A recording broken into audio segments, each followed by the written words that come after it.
2026년 1월 25일 정말 뭐랄까 깜짝 놀랄 만한 뉴스가 나왔습니다. 이재명 대통령의 통합 내각을 거의 상징하던 인물 아니었습니까? 이해운 기획예산처 장관 후보자가 전격 사퇴했습니다. 지명된 지 28일, 청문회 끝난 지는 겨우 이틀 만이었죠. 아마 많은 분들이 또야 왜 맨날 이래 이런 생각하셨을 거예요. 이게 그냥 한 명의 후보자가 낙마한 사건 그 이상이었습니다. 한국 정치의 아주 오래된 딜레마를 보여주는 완벽한 교본 같았어요. 이걸 좀 쉽게 비유를 하자면요. 서로 다른 방향으로 막 잡아당기는 두 개의 거대한 힘이 이해운이라는 한 지점에서 그냥 꽝 하고 부딪힌 겁니다. 두 개의 힘이요. 네, 한쪽에는 어떻게든 이 보수 진영을 끌어안아서 국면을 좀 풀어보려는 통합이라는 정치적인 힘이 있었고요. 다른 한쪽에는 지난 수십 년간 한국의 보수 엘리트들이 부를 쌓아온 그 방식, 그 특유의 관성이라는 거대한 원심력이 있었던 거죠. 이 두 힘이 정면으로 충돌하면서 결국 이해운 후보자라는 인물이 튕겨져 나간 셈입니다. 바로 그 지점입니다.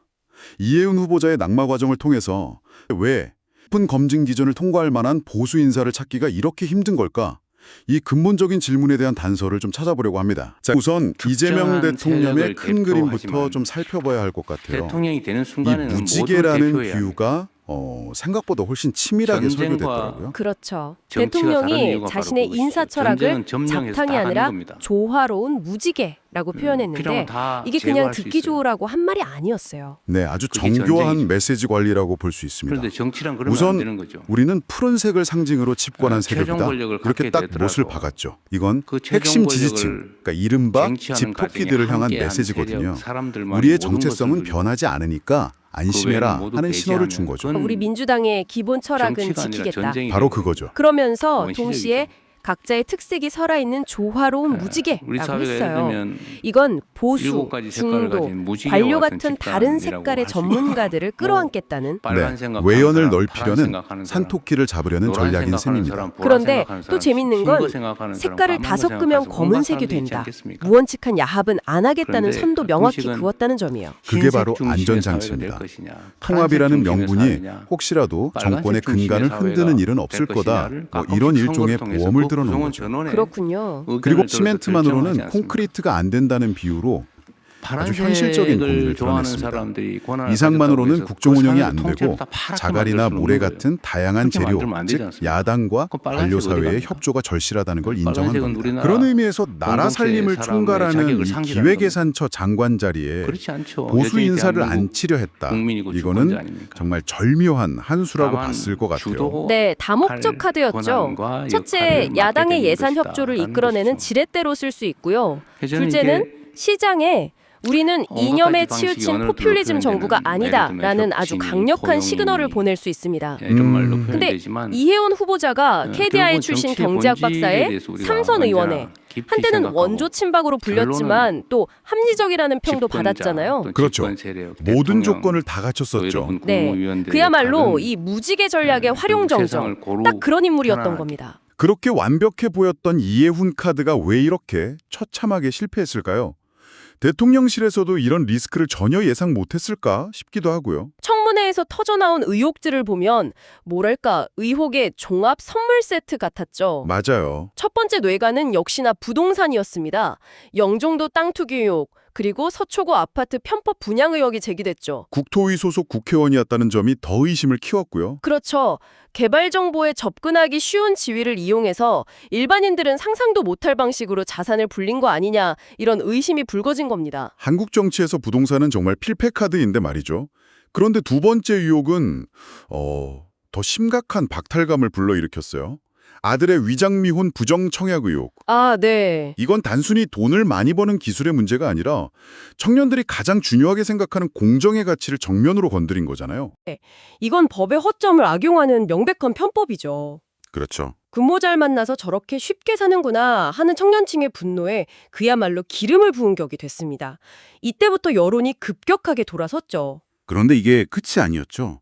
자녀 입시와 병역 비리 의혹이었습니다. 네, 그것까지 나왔죠. 아들의 연세대 특혜 입학 의혹, 그리고 병역 면제 과정에 대한 논란까지 불거지면서 그야말로 한국 사회 가장 민감한 영린인 입시, 병역 문제를 전부 건드린 거죠. 결국 그들만의 리그에서 부와 지위가 어떻게 대물림되는지를 그냥 압축적으로 보여주는 사례가 돼버렸네요. 맞습니다. 그런데 제가 더 놀랬던 건 이해훈 후보자의 친정, 국민의힘의 반응이었습니다. 아, 그 반응이요? 낙마를 당연한 결과라고 논평하면서 이런 말을 덧붙였어요. 국회의원 시절의 검증 기준과 국무위원의 검증 기준은 큰 차이가 있다. 이거 우리도 제대로 검증 안 했다는 자기 고백 아닌가요? 왜 보수 정당은 이런 인물조차 제대로 걸러내지 못하는가? 네. 이 질문에 답하려면 시계를 수십 년 뒤로 돌려봐야 합니다. 한국 보수 엘리트 계층이 어떻게 형성되었는지 그 뿌리를 들여다봐야 하거든요. 1970년대와 80년대, 이른바 개발 독재 시대에 국가가 주도하는 개발 정보를 독점할 수 있었던 소수의 관료, 정치인, 기업인들, 이들이 지금 보수 기득권의 원류를 이룹니다. 아, 강남이 허허벌판일 때 내부 정보를 이용해서 땅을 사고 신도시 개발 계획을 미리 알았던 그런 사람들이군요. 그렇습니다. 근데 중요한 건 당시 사회 분위기예요. 그때는 다운 계약서, 위장 전입, 명의 신탁 같은 것들이 지금처럼 범죄나 불법이 아니었습니다. 그럼 뭐였나요? 똑똑한 재테크 기술이나 사회적 관행 정도로 여겨졌어요. 그걸로 돈을 벌었다고 해서 누구도 손가락질하지 않았죠. 오히려 능력이라고 칭찬받던 시대였습니다. 아, 그런데 시대가 바뀐 거군요. 정확합니다. 2000년대 이후에 인사청문회라는 제도가 정착하면서 완전히 새로운 윤리적 기준, 새로운 룰이 등장한 겁니다. 과거는 성공의 방정식이었던 것들이 이제는 공직자로서의 결격 사유가 되어버린 거죠. 시대는 변했는데 그들의 자산 형성 과정이나 윤리의식은 과거에 머물러 있는 시대적 불일치가 발생했다, 이 말씀이시네요. 바로 그겁니다. 그 말씀을 듣고 보니 저희가 받은 시민단체 자료가 딱 그 현실을 보여주는 것 같아요. 어떤 내용이었죠? 국민의힘 소속 의원들의 평균 재산을 보면 다른 정당보다 월등히 높고요. 그 자산의 대부분이 부동산에 쏠려 있습니다. 특히 10명 중에 3명 이상이 다주택자고 그 집들은 대부분 강남 3구를 비롯한 수도권 핵심지에 몰려 있고요.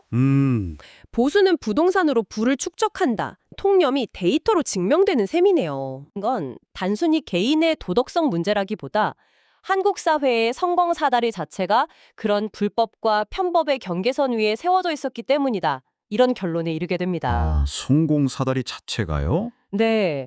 사실 그때 성공했다고 하는 분들의 자산 형성 과정을 지금의 잣대로 보면 아슬아슬한 경우가 많죠. 이게 과연 개인의 문제인지 아니면 시대가 요구했던 성공의 자격 자체가 갈랐던 건지 좀 깊이 생각해 볼 문제입니다. 그렇다면 이재명 정부는 이제 어떻게 해야 할까요? 이 정도 리스크라면 앞으로 보수 진영 인사를 기용하는 것 자체가 거의 불가능해지는 것 아닌가요? 그렇죠. 자료에서는 가능한 인재풀을 4그룹으로 나눠서 아주 흥미롭게 분석하고 있더라고요. 네, 일종의 리스크 평가라고 볼 수 있죠. 첫 번째는 이번 이해훈 후보자 같은 선출직 정치인 그룹입니다. 네, 정치인들. 인지도가 높고 정치력도 있지만 보시다시피 선거를 여러 번 치르면서 수많은 이해관계에 얽혀 있잖아요. 그래서 의혹에 나올 가능성이 가장 높습니다. 리스크를 최상으로 분류하고 있죠. 그럼 두 번째 대안은 관료 출신 그룹, 이른바 테크노크라트들이겠네요. 맞습니다. 기재부나 한국은행 같은 곳에서 평생 공직에 몸담았던 사람들 말이죠. 이분들은 상대적으로 좀 더 깨끗하지 않을까요? 상대적으로는 그렇습니다. 매년 재산 공개를 의무적으로 하기 때문에 웬만한 부동산 비리는 사전에 걸러질 가능성이 높죠. 하지만 이들에게는 또 다른 아킬레스건이 있습니다. 바로 퇴직 후에 대형 로펌이나 기업 고문으로 가면서 수억 원대 고액 연봉을 받는 전관예우 문제죠. 아, 그 문제가 있군요. 이것도 국민 정서상 굉장한 박탈감을 주는 부분이라 뇌관이 될 수 있습니다. 세 번째 그룹은 학자위 연구원 그룹이네요. 대학 교수나 국책연구소 출신 전문가들. 이분들은 비교적 돈 문제에서는 자유로울 것 같은데요. 그럴 수 있지만 이들에게는 학계 특유의 리스크가 존재합니다. 어떤 거죠? 바로 논문 표절이나 이중계제, 연구비 유용 같은 문제들입니다. 이것도 도덕성과 직결되는 문제라 가볍게 볼 순 없죠. 마지막 네 번째 그룹이 가장 흥미롭습니다. 3040 신진 전문가 그룹. 이른바 뉴 보수라고 불리는 젊은 피들이죠. 이분들은 과거의 부동산 투기 관행과는 거리가 머니까 가장 깨끗할 수 있겠네요. 맞습니다. 부동산 투기라는 프레임에서는 가장 자유롭죠. 리스크는 최저입니다. 하지만 문제가 있겠죠. 이 그룹은 인재풀 자체가 너무 좁고 국정 경험이 부족해서 국무위원으로서의 중량감이 떨어진다는 비판에 직면할 수 있습니다. 아, 파격적인 상징성은 있겠지만 안정적인 국정 운영에는 오히려 부담이 될 수 있다는 딜레마가 있는 겁니다. 와, 이렇게 놓고 보니 정말 모래사장에서 바늘찾기라는 말이 딱 맞네요. 그렇죠. 불가능하지는 않지만 극도로 어려운 미션이었군요. 그렇습니다. 이번 사태는 이재명 정부에게 통합이라는 화려한 명분보다 검증이라는 지루하고 고통스러운 현실이 훨씬 더 중요하다는 뼈아픈 교훈을 줬습니다. 앞으로는 인재를 찾는 안테나를 기존 정치권이 아니라 전문성을 갖춘 직업 관료나 소장파 학자 그룹으로 돌리고 빅데이터 등을 활용한 사전 검증 시스템을 획기적으로 강화해야 한다. 이런 목소리가 힘을 얻고 있는 겁니다. 오늘 우리는 이해훈 후보자의 사태라는 하나의 사건에서 출발해서요. 이재명 정부의 무지개 통합론이 왜 현실의 벽에 부딪혔는지, 그리고 더 나아가 한국 보수 엘리트가 가진 구조적인 딜레마가 무엇인지까지 깊이 파고들어 봤습니다. 네. 결국 우리 때는 다 그랬다는 변명이 더는 통하지 않는 시대가 왔다는 걸 다시 한번 확인하게 되네요. 보수 진영 역시 이번 사태를 그저 정쟁의 소재로만 삼을 게 아니라 정말 뼈아픈 자성의 계기로 삼아야 할 겁니다. 스스로의 재산 형성 과정에 대해 지금의 기준으로 떳떳할 수 있는 새로운 세대의 인물을 키워내지 못한다면 부패한 기득권이라는 그 낡은 프레임에서 영원히 벗어나기 어려울 테니까요. 그렇죠. 이재명 대통령의 통합론이 조화로운 무주개가 되려면 여러 색깔을 섞기 전에 각 물감의 순도, 즉 인물의 도덕성을 먼저 가려내는 지혜가 필요해 보입니다. 만약 한 사회가 성공으로 가는 사다리 자체가 과거의 불투명한 관행과 편법이라는 재료로 만들어졌다면 우리는 그 사다리의 가장 꼭대기에 올라선 사람들에게 오늘날의 기준으로 완벽한 깨끗함을 요구할 수 있을까요? 어쩌면 이것은 단순히 공직자의 자격을 넘어서 우리 사회가 성공과 능력의 의미 자체를 어떻게 재정의해야 하는지에 대한 더 큰 질문을 던지고 있는 것일지도 모릅니다.